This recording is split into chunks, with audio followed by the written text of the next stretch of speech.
खेड तालुक्यामध्ये बैलगाडा शर्यतीचा थरार रंगला। मात्र हा थरार रंगत असताना याला राजकीय किनार मात्र लागली।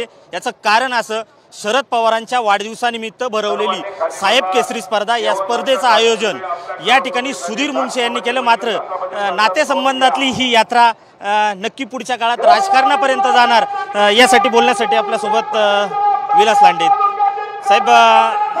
यात्रा भरतीये मात्र राजकीय किनार लागतीये, लोकसभा की विधानसभा? नाही, कोणाची लोकसभा विधानसभा बैल याच्यामध्ये आज आदरणीय साहेब केसरी या नावाने त्या ठिकाणी बैलगाडा शर्यत घेतलेली आहे।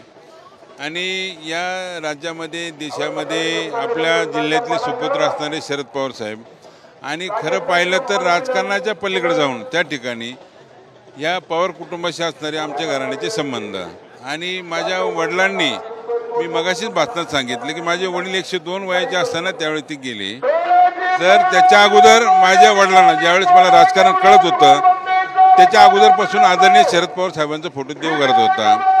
त्यामुळं त्यांचं, आमच्या वडिलांच्या नंतर आम्ही त्यांच्याकडे ते पाहतो। तर माझे नातू असतील, माझे पुतणे असतील, माझे जावई असतील, आम्ही नातेवाईक हे सर्व पवार साहेबांना आणि पवार कुटुंबाला मानणारे आहोत। पण तुम्ही आता अजित पवार गटात गेलेत, लोकसभा तोंडावरती आहे, साहेबांनी काही शब्द दिलाय का? नाही, शब्द देण्यासाठी मी आलेलो नाही।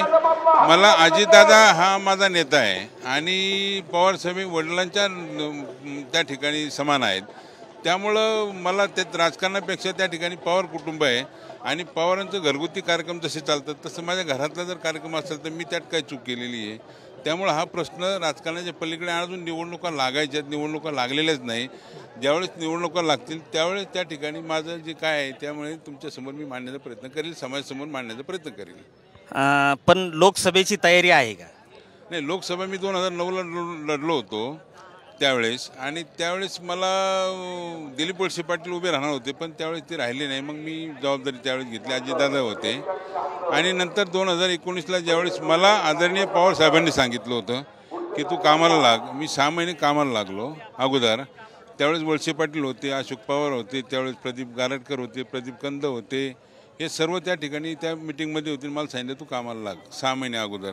नंतरच्या काळामध्ये मग एक शेवटच्या 15 दिवसामध्ये अमोल कोल्हे साहेबांना आणलं, आणि त्यावेळेस त्यांना जाहीर केल्यानंतर मी मनाचा मोठेपणा दाखवून आदरणीय साहेब असतील, आदरणीय अजितदादा असतील, त्यांच्या शब्दाला मान देऊन थांबणारा कार्यकर्ता होतो। म्हणून त्यावेळेस अमोल कोल्हे साहेबांना संधी दिली, आणि मग त्यामुळे मला ह्या तालुक्याचा किंवा लोकसभा मतदारसंघातला पूर्णपणे अनुभव आहे, खात्री आहे। कारण शेवटी आमच्या पिंपरी चिंचवड शहर आहे हे कॉस्मोपॉलिटन शहर आहे, आणि त्यामध्ये राज्यातून अनेक ठिकाणी मराठवाड्यातले असतील, विदर्भातले असतील, खानदेशमधले असतील किंवा पश्चिम महाराष्ट्रातले, कोकणातले लोक राहणारे आहेत।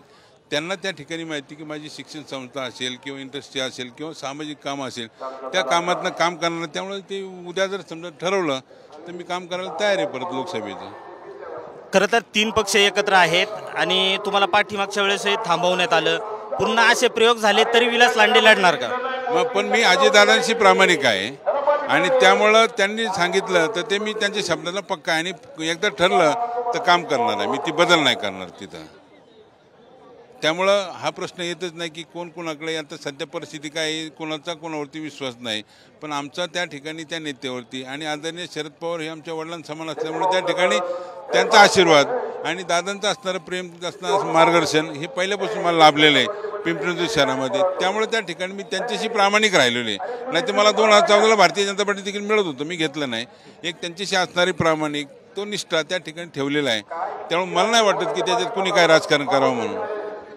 नक्कीच या ठिकाणी विलास लांडेंनी ज्या पद्धतीने दुहेरी भूमिका मांडली, शरद पवारांना दैवत मानले आणि अजित पवार हे आधारस्तंभ आहे, त्यामुळे पुढच्या काळामध्ये विलास लांडेंची लोकसभेची तयारी ही नक्की असणार।